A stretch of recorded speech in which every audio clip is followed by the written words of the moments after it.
For years, Newcastle's western edge has carried a quiet contradiction. Just minutes from Newcastle Central Station, one of the city's most strategically located sites, sat almost an entirely unused, vast stretch of former railway and industrial land cut off from the River Tyne, and invisible to everyday city life. This is known as Fourth Yards. It became a physical and psychological barrier, separating the city centre from its own waterfront. Now, after decades of delay, false starts and constructional barriers, that land is at the centre of one of North East's most ambitious regeneration projects. This is valued at £950 million. Fourth Yards isn't about incremental change or small-scale infill. It's about building an entirely new city quarter on land that Newcastle had effectively written off, and deciding whether long-neglected brownfield sites can finally be turned into engine growth rather than symbols of missed opportunity. For decades, this stretch of land next to Newcastle Central Station sat largely unused. The Fourth Yard site covers 52 acres of former railway and industrial land across the River Tyne, blocked by contamination, broken access and fragmented ownership. Despite being minutes from the city centre, it became one of the largest undeveloped brownfield sites in the UK, a dead zone separating the city from its own riverfront. Now that land is the focus of regeneration valued at around £950 million. The plan is to turn this derelict zone into a new city quarter, delivering up to 2,500 new homes, major commercial space and new public waterfront routes. This isn't just an extension of Newcastle, it's effectively a new neighbourhood being built from scratch, on land the city had previously written off. At the heart of the project is Quayside West, the most advanced part of the site.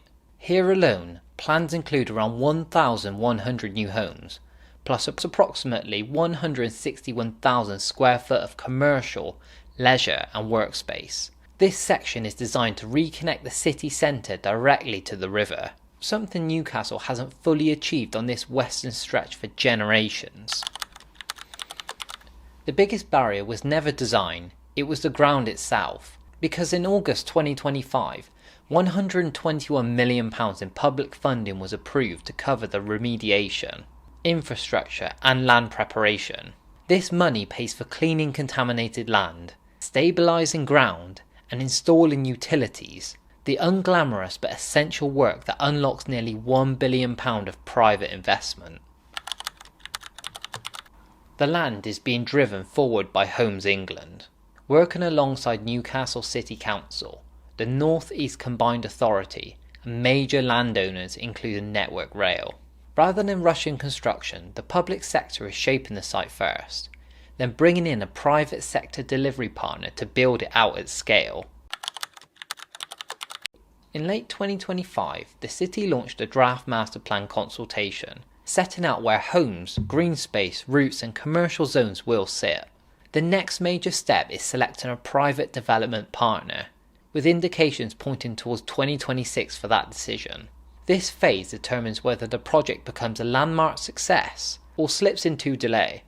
It's like so many riverfront schemes before it.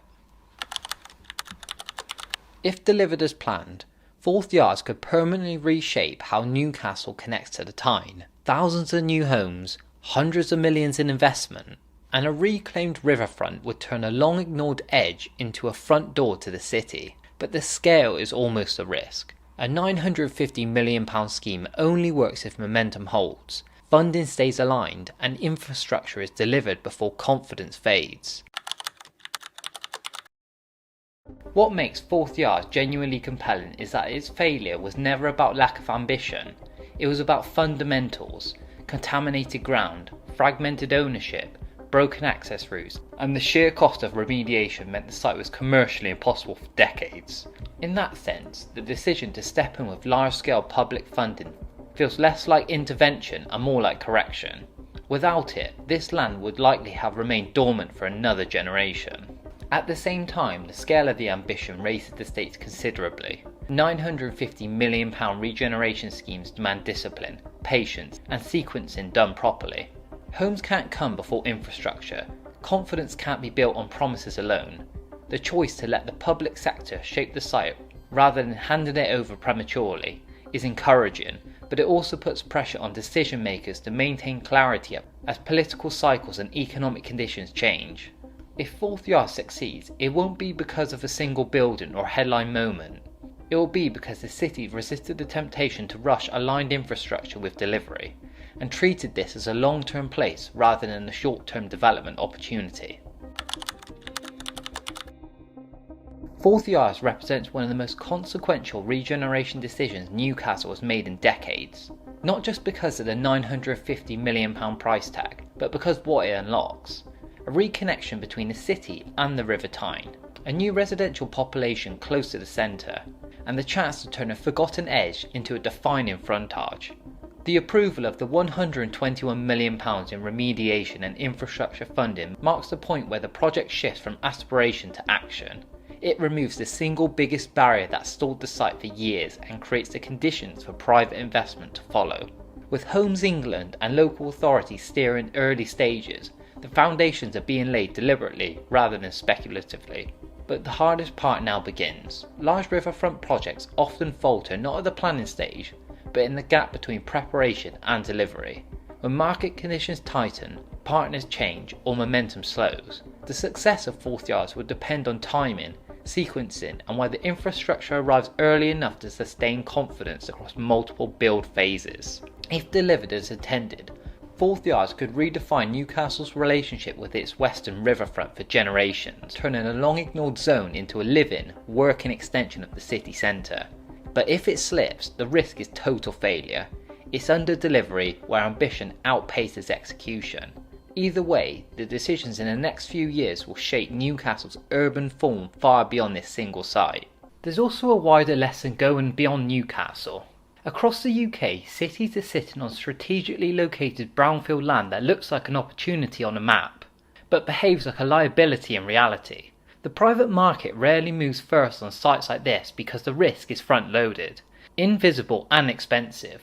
Fourth Yard tests whether the state can intervene just enough to absorb that risk, without distorting outcomes or crowding out long-term value.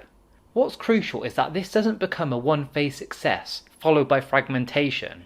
The danger with projects of this scale isn't failure at the start, but dilution over time.